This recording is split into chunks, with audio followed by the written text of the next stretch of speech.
بسم اللہ الرحمن الرحیم رب اشرح لی صدری ویسر لی امری واحلل عقدۃ من لسانی یفقهوا قولی۔ نہایت ہی واجب الاحترام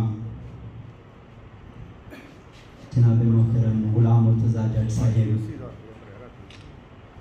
مرکزی صدر all Pakistan regional newspapers society, اور دیگر مہمانان ذی وقار، بحیثیت جنرل سیکرٹری میں حافظ آباد ضلع کے قرب و جوار سے تشریف لائے ہوئے تمام صحافی حضرات کو اس معزز اور مقدس ایوان میں آمد پر خوش آمدید کہتا ہوں،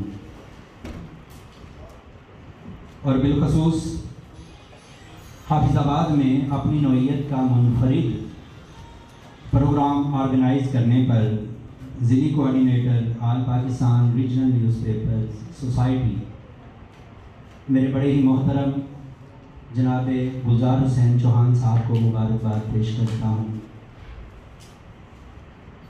اسٹیج پر جو شخصیات جلوہ افروز ہیں اور جو بالکل ان کے سامنے شخصیات ایک یا دو رو میں بیٹھی ہیں، دونوں ہی طرح کے، دونوں ہی طرز کے معزز دوست اور نشستیں ہمارے لیے قابل احترام ہیں۔ میں لوکل صحافت کے حوالے سے نہ اس کے ڈس ایڈوانٹیجز بیان کروں گا، بلکہ ایک صحافت کا طالب علم ہونے کے ناطے میں آپ کو اس کے کریکٹرسٹکس بتانے کی کوشش کروں گا۔ ایک خوش قسمتی یہ بھی ہے کہ حافظ آباد کی ایک بہت ممتاز شخصیت سید محمود بسمل صاحب، جنہوں نے پورے پاکستان میں حافظ آباد کی صحافت کا نام بلند کیا، میں انہیں بھی خراج تحسین پیش کرتا ہوں۔ اور میرے گروپ لیڈران جناب چودھری جوید اسد صاحب، جناب رائے ظفر علی کھل صاحب اور میر حبیب اللہ صاحب یہاں تشریف فرما ہیں، ریاض بٹی صاحب، پروفیسر صاحب، ڈاکٹر امجد مراد صاحب، میرے سیکرٹری انفارمیشن جناب زوار وارث علی خان صاحب بیٹھے ہیں، عبدالخالق قادری صاحب جلال پور پنڈی بٹیاں سے تشریف لائے، ہمارے بہت ہی سینئر صحافی شاد انجرا صاحب تشریف فرما ہیں۔ میں یہ نام بحیثیت جنرل سیکرٹری پریس کلب اس لیے لے رہا ہوں کہ یہ شخصیات، ان کا تعارف آپ کے ساتھ ہو جائے کہ یہ ہمارے شہر حافظ آباد کے ماتھے کا جھومر ہیں۔ اور ایک اور بات، جب سے میں نے صحافت کا آغاز کیا، اللہ تعالیٰ کی توفیق سے بڑا کچھ سیکھا، ابھی بھی سیکھ رہے ہیں۔ آج تک چاہے نیشنل لیول پہ لکھا، چاہے انٹرنیشنل لیول پہ لکھا، لکھنے سے کوئی بھی مسئلہ درپیش نہیں آیا، آج تک ایسا نہیں ہوا۔ ہمارے یونیورسٹی میں میتھس کام کے ٹیچر سمجھایا کرتے تھے کہ سخت سے سخت خبر بھی جب الفاظ کے لبادے میں بن لی جائے تو وہ خبر کسی کے لیے بھی قابل اعتراض نہیں ہوتی۔ بہرحال اچھے الفاظ سب کے پاس ہیں، دل کرتا ہے ہر ایک کا میں اچھا لباس پہنوں، لیکن جس دن ہماری کوشش یہ ہوگی کہ ہم اچھا بولیں اور اچھا لکھیں، اس وقت پاکستان کو ترقی سے کوئی بھی نہیں روک سکے گا۔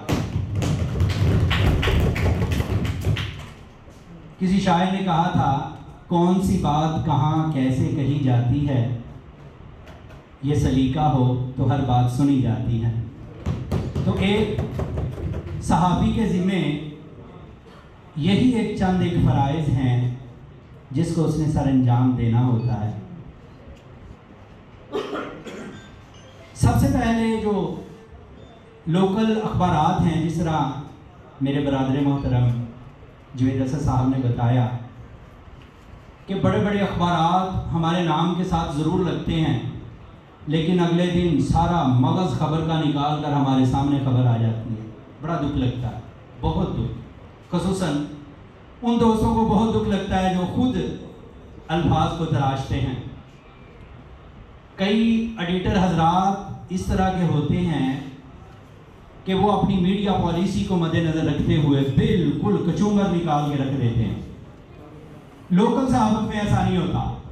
چیف ایڈیٹر کے پاس کلی اختیارات ہوتے ہیں کہ وہ اپنی مرضی کا کھلم کھلا استعمال کرتا ہے. اور ایک اور اہم بات, ہر جگہ ایک نرسری ہے سیکھنے کے لیے, اور صحافت میں نرسری لوکل اخبارات ہیں.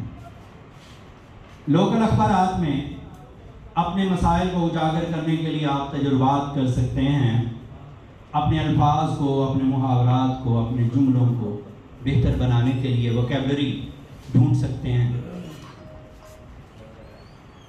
اکبر الہ آبادی کا ایک بڑا مشہور شعر ہے, کھینچو نہ کمانوں کو نہ تلوار نکالو, کھینچو نہ کمانوں کو نہ تلوار نکالو, جب توپ مقابل ہو تو اخبار نکالو. اس دور میں مولانا ظفر علی خان نے ذمہ دار اخبار نکالا, اور اس اخبار کی اتنی وقت تھی کہ ایک وقت روٹی کو ترستے مسلمان ایک آنے کی اخبار لیتے اور پھر ایک آنا کسی کو دے کر وہ اخبار پڑھتے سنتے. تو مقامی سطح پہ جو اخبارات ہوتی ہیں ان کا سب سے بڑا مقصد یہ ہوتا ہے کہ صحافی کو سیکھنے کا موقع ملتا ہے. آج جہاں سوسائٹی میں ہر جگہ جدت آ گئی, انوویشن آ گئی, ایک اختراع آ گیا, وہاں پر آج صحافی اپنے آپ کو کسی کا شاگرد کہنے سے جھجکتا کہ کہیں میری شان کم نہ ہو جائے. یہ بہت ضروری ہے. یہ آج ہماری صحافت کا المیہ ہے. غالب پہ ساری زندگی فتویٰ لگتا رہا کہ اس کا کوئی استاد نہیں, تو وہ اپنے آپ کو بڑا شاعر نہیں سمجھتا تھا. وہ کہتا تھا کاش میرا استاد ہوتا. پھر استاد ہونے کا دعویٰ بھی اس نے کیا کہ میرے بھی استاد ہیں. بہرحال صحافت میں اگر کوئی شاگردی استادی ہے تو وہ لوکل اخبارات سے شروع ہوتی ہے. آج بھی ہمارے جتنے بھی ججد صحافی حضرات ہیں وہ کوشش کرتے ہیں کہ جونیئرز کو سکھائیں. اس حوالے سے میں چودھری جوید اسد صاحب کی کاوشوں کو خراج تحسین پیش کرتا ہوں. گلزار چوہان صاحب کی کاوشیں اس حوالے سے بڑی مثال لی. سید محمود بسمل صاحب گاہے بگاہے اس حوالے سے رہنمائی کرتے رہتے ہیں. لوکل اخبارات کے لیے all Pakistan regional newspaper society کی یہ کاوشیں بہت ضروری ہیں. میری ان سے گزارش ہے کہ اس حوالے سے ورکشاپس کا انعقاد وہ ضروری بنائیں, بلا جھجک صحافی حضرات کو سکھائیں اور پھر انہیں موقع دیں کہ آپ کو جو سکھایا گیا اس حوالے سے آپ نے کتنا کچھ سیکھا, اس حوالے سے اپنا اظہار خیال کریں. سوشل میڈیا جو ہے وہ اخبارات کا کبھی بھی مقابلہ نہیں کر سکتا. یہ المیہ ہے کہ ہم نے سوشل میڈیا کو ہی سب کچھ سمجھ لیا. باتیں بہت لمبی چوڑی ہیں لیکن وقت کا دامن جو ہے وہ مختصر رہنے کی بار بار مجھے تلقین کر رہا ہے. میں ایک مرتبہ پھر اس معزز اور محترم ایوان میں اتنی بڑی اور ججد شخصیات کو یہاں پر جلوہ افروز ہونے پر خوش آمدید بھی کہتا ہوں اور انہیں مبارکباد بھی پیش کرتا ہوں. میں نے کبھی بھی, اور شاید جوید اسد صاحب نے یہ وقت کبھی کسی کو نہیں دیا کیونکہ یہ وقت ہمارا خبریں لکھنے کا ہوتا ہے, لیکن یہ سب کچھ آج آپ کی سوسائٹی کی نظر ہے اس دعا کے ساتھ کہ اللہ تعالیٰ آپ کو بہتر سے بہتر کرنے کی توفیق دے. اور جہاں تک سزاؤں کی بات ہے وہ ایک بڑا مشہور شعر ہے کہ حق بات پہ تعزیریں کچھ آج نہیں کوثر, حق بات پہ تعزیریں کچھ آج نہیں کوثر, بے درد زمانے کی یہ ریت پرانی ہے. بہت شکریہ, بہت شکریہ.